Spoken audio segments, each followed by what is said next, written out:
Sir 2024 हाँ sir 2024 Lok Sabha का election है। 2024 में लोकसभा का इलेक्शन है और बीजेपी और कांग्रेस के द्वारा जो गठबंधन बनाया गया है, आपके द्वारा एक तीसरा फ्रंट तैयार किया गया है। तो तीसरे फ्रंट में ओबीसी एससी एसटी माइनॉरिटी के अलावा भी क्या और भी दल या संगठन शामिल होने की आसार है? पिछले बार जब 28 सितंबर को दिल्ली में मीटिंग हुई थी, उसमें 32 पार्टी के लोग थे।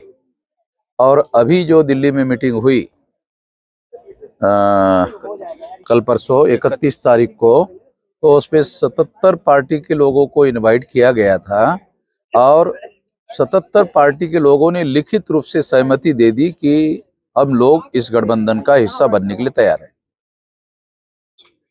मेश्राम साहब, आपने अभी ऐलान किया है कि आप चुनाव आयोग कार्यालय पर 5 लाख लोगों को लेके जाने वाले हैं। ईवीएम पे लेकर आप लोग आंदोलन करते हैं, लेकिन अभी चुनाव आयोग द्वारा कोई भी ऐसी कार्रवाई नहीं की गई। आपने ईवीएम पर ये भी बयान दिया है कि अगर कार्यकर्ताओं द्वारा फोड़वा भी देंगे अगर चुनाव आयोग उस पर कार्रवाई नहीं करती थी। नहीं, हम लोगों ने ईवीएम मशीन फोड़ने के संबंध में कुछ नहीं कहा है।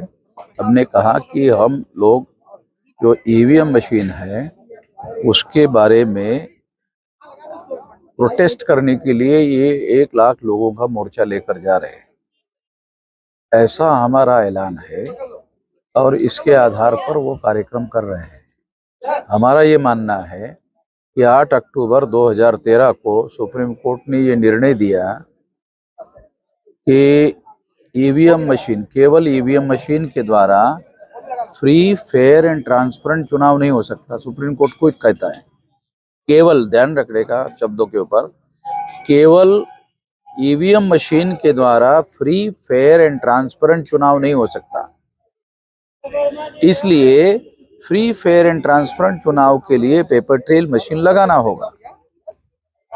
ये आदेश दिया गया, मगर वो मशीन लगाई नहीं गई 2014 में। तो हम लोग सुप्रीम कोर्ट में गए, पेपर ट्रेल मशीन लगाने का आदेश दिया, लगाया नहीं। तो लगाने के लिए हम लोग सुप्रीम कोर्ट में गए तो लगाने का आदेश दिया। पेपर ट्रेल मशीन लगाई जाती है, मगर पेपर ट्रेल मशीन में जो कागजी वोट होता है उसकी गिनती नहीं होती। दिखाने के लिए, तमाशा करने की क्या जरूरत है? चुनाव आयोग केवल दिखाने के लिए पेपर ट्रेल मशीन लगा रही है। जब तक उसकी गिनती नहीं होगी, ईवीएम मशीन में घोटाला होता है या नहीं होता है, पकड़ा कैसे जाएगा? ये नौटंकी है चुनाव आयोग की।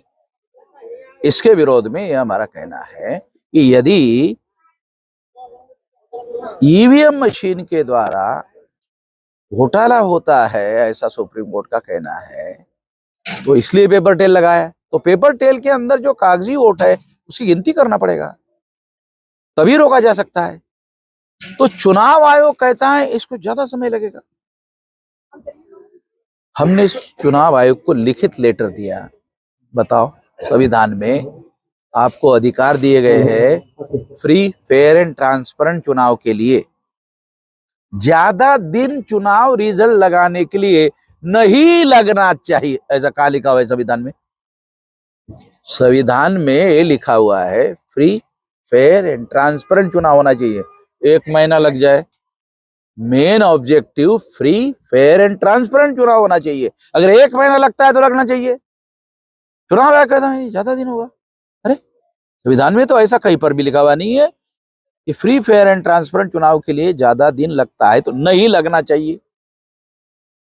इसके विरोध में हमने। मेश्राम साहब, आपके साथ अभी यहाँ पे राष्ट्रीय पिछड़ा वर्ग मोर्चा का कार्यक्रम चल रहा है। बीजेपी द्वारा पिछड़ों को वोट को लुभाने के लिए अभी वो भी कार्यक्रम कर रहे हैं, अनुसूचित जातियों का भी कार्यक्रम कर रहे हैं और यह भी ऐलान कर रहे हैं कि 2024 में 400 सीटों पे जीत रहे हैं हम लोग, बीजेपी के लोग। वो ऐसा जो ऐसा बनाना पड़ता है, ये पब्लिसिटी टेक्निक है। मगर उनको ऐसा लगा होता तो जब इंडिया गठबंधन बना, तो इंडिया गठबंधन के पहले मोदी और भाजपा के लोग प्रोपेगेंडा करते थे, अकेले ही बीजेपी चुनाव जीतेगी, अकेले ही बीजेपी चुनाव जीतेगी। तो फिर काहे के लिए एनडीए गठबंधन सामने लाया? अगर अकेले ही जीतने का दावा करने वाला नरेंद्र मोदी और भाजपा का संगठन, फिर उन्होंने एनडीए गठबंधन सामने क्यों लाया? इंडिया गठबंधन सामने आया अकेले बीजेपी उसका मुकाबला नहीं कर सकता, इसलिए एनडीए, नेशनल डेमोक्रेटिक अलायंस सामने लाया। आप लोगों मीडिया वालों को तो मालूम है, तो बीजेपी वाले ही परास्त कर लेंगे, चुनाव जीत लेंगे, अकेला चुनाव जीत लेंगे। तो ऐसा नहीं है जैसा वो कह रहे हैं, मगर उनके कार्यकर्ताओं का मनोबल बढ़ाने के लिए ऐसा कर रहे हैं। अगर ऐसा ही होता तो फिर महिलाओं को 33% रिजर्वेशन देने की क्या जरूरत थी? सर एक सवाल ये है कि राष्ट्रीय परिवर्तन मोर्चा के अंदर उत्तर प्रदेश का जो चुनाव अभी 2024 का आने वाला है, तो माननीय अखिलेश जी, चंद्रशेखर रावण और बहन जी जैसे लीडर को क्या राष्ट्रीय परिवर्तन मोर्चा के वो तो ऐसा कोई गया उनके पास मैसेज कि आप इसमें आइए?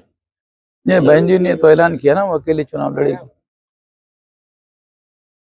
आपने अखबार में तो पढ़ा होगा। तो इसलिए वो अकेले चुनाव लड़ेगी ऐलान करने के बाद फिर कोई उनके पास गठबंधन में शामिल हो जाओ, इसके लिए जा ही नहीं रहा। ये तो आपने भी पढ़ा, कोई जा नहीं रहा है। कोई क्यों जाएगा?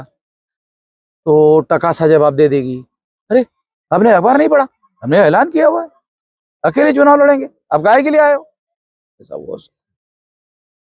तो अगर ये लोग राष्ट्रीय परिवर्तन मोर्चा तीसरे फ्रंट में अगर दाखिल नहीं होते हैं, नहीं आते हैं, तो इनका पॉलिटिकल कैरियर पे असर क्या होगा सर इसका? किसका?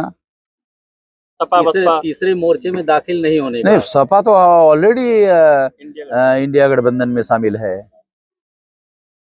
और ये रावण जी और बहन जी, पहले रावण जी को ये पूछो कि अभी भी वो रावण ही है कि कोई बदलाव किया है, पहले ये पूछ लो, फिर उसके बाद में बात करते। 26 तारीख का जो कार्यक्रम है, क्या लगता है ये जो आंदोलन होगा इसके बाद 2024 के नतीजे में कहीं ना कहीं प्रभाव पड़ेगा? देखो, आंदोलन करने वाले लोग तो इसी मकसद से करते ना कि कुछ हो। हमारी कोशिश तो यही है, हम लोग तीसरा मोर्चा गठित कर रहे हैं और तीसरा मोर्चा गठित करने की आइडिया से ही आज तक का चुनावी संसदीय इतिहास आप देख लो। जब भी तीसरा मोर्चा रहा है किसी को बहुमत नहीं मिला सेंटर में। जब भी सेंट्रल में सरकार बनी तीसरे मोर्चे के समर्थन से बनी। ऐसा कहा जा रहा है कि तीसरा मोर्चा बनने से बीजेपी को फायदा होगा, इंडिया गठबंधन को नुकसान होगा। काशीराम जी कहा करते थे कि बीजेपी ब्राह्मणों की पार्टी, कांग्रेस ब्राह्मणों की पार्टी, हमें क्या फर्क पड़ता है, वो ऐसा बोलते थे, आप लोगों ने पढ़ा होगा।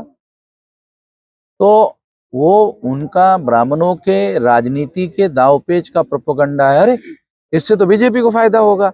अरे बीजेपी भी ब्राह्मणों की पार्टी, कांग्रेस भी ब्राह्मणों की पार्टी, दोनों में से कोई भी जीत जाए तो काशीराम जी कहते थे ये तो ब्राह्मणों का ही होगा।